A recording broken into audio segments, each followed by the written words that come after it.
Welcome guys to another tour of DigerVille. This would be the third tour in the series. And today with me I have Bob Matino. Hello, everyone. So this tour is going to be a little bit more in-depth than the last one, as I really didn't have much to show you. So the first thing I have here is my combination lock, which... It's pretty cool, and I broke it. Yeah, he broke into it. Now, for some reason, there's a glitch where levers... Wow, that was the first time the lever worked. Where this is my combination right here. I think if the levers are in the right position, because sometimes they're in the opposite and it's very weird. But anyways, so I'm going to enter in a bad combination to start to show you that when you press the button, it will not work. And if I just see, now the buttons are not working. That only the right combination will work. So even though the levers positions are not updating, I'm actually hitting them for some reason. So now it should open like it does. So for any of you who are following that, that was the first two levers are theoretically down. I will change it though, because now I just announced it to the world. Anyway, so in my private room here, the door will forever stay open until I decide to close it. And in my chest, I have my 2 blocks of diamond and my 2 diamond and some gold ore and some lapis lazuli. And this one I haven't have anything yet. So in order to close the door, say I want to be in here by myself, I could just step on this pressure plate and that will close the door and nobody will be able to open it. Except me. Yes, except you. So I should have messed up the combination outside, but since the levers are already messed up, it doesn't even matter. Okay, to leave, we just press this little button right here and we walk right out. So that's pretty much what I added to my house, this little hallway right here. I have kind of walled off the cavern here just so people and creepers and zombies or whatever don't come walking out, which they already kind of do because they spawn on top of the trees. So we have to cut down our trees. I'm willing to give anybody my 2 blocks of diamond, which I do have proof that I have now, to anybody who cuts down all of the trees in DigerVille. You get to keep all but 25% of your wood. So I want 25% of it. Anyways, so on with the tour.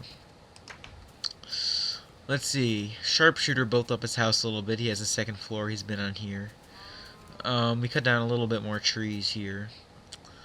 Bob Matino didn't really do much to his house, as he's been not doing much to it.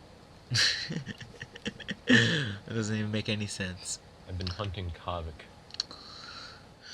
Okay, so down this little hallway, we have our new dock, which is bordered here with soul sand, which actually slows you down, and the boat doesn't explode. I got the soul sand in the process, lost half my stuff. And over there, you can't really see it, but that's the mob spawner that Khan built. So, you know, it works pretty good, but, you know, it's still pretty well. Yes, it does work pretty well. Over there, here's a little shack that I built, and that actually goes down to a mine. Bob Matino doesn't even know about that, but I just decided to build that way. So, hey, Bob Matino, do you have some arrows? Yeah, I have a lot. Why? Do you have a bow on you, I mean? Yes. Would you like to Sure, show the it's people? not gonna come out that great with all the lag with the arrows. Okay. Okay, so this is our new shooting gallery that I made. It's pretty cool. So why don't you go ahead and start shooting at the different targets? With my armor off. Yes, this is a target. Wow, you're right, that does look very laggy on my screen. This here too.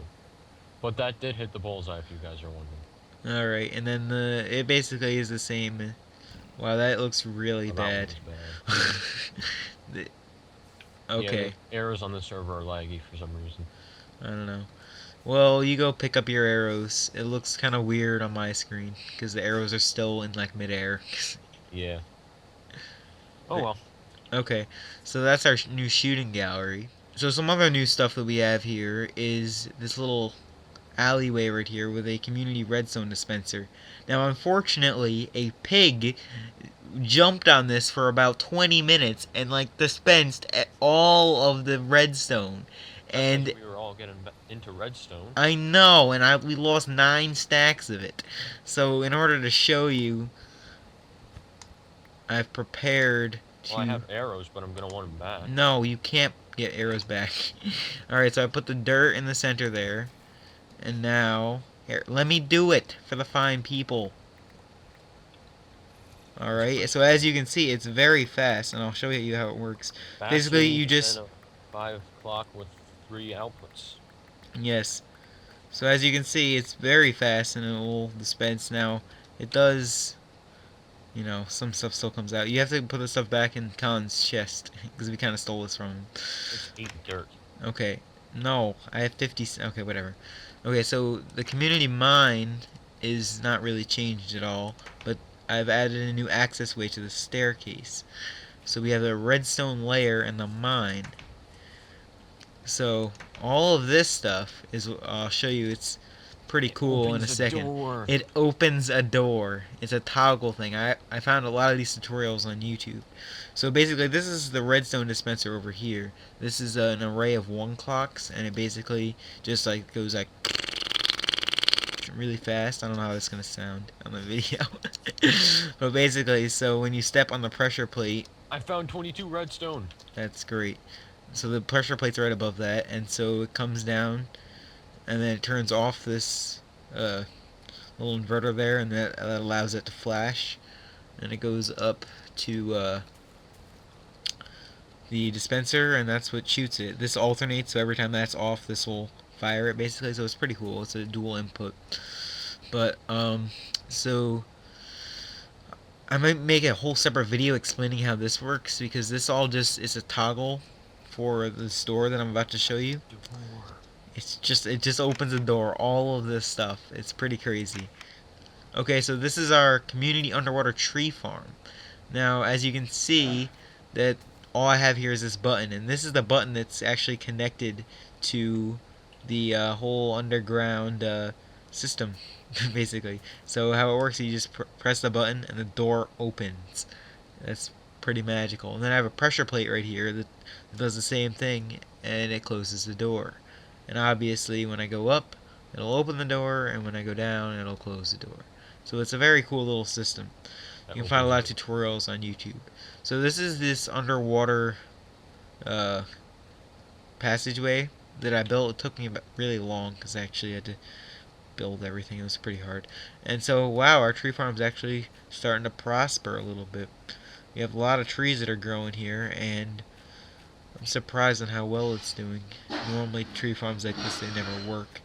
But, well, that's a good view. So this is all underwater, and that cactus up there, I'm pretty sure Bob Matino is testing to see if you can place cactus underwater, and you can actually place it on any surface. Any block.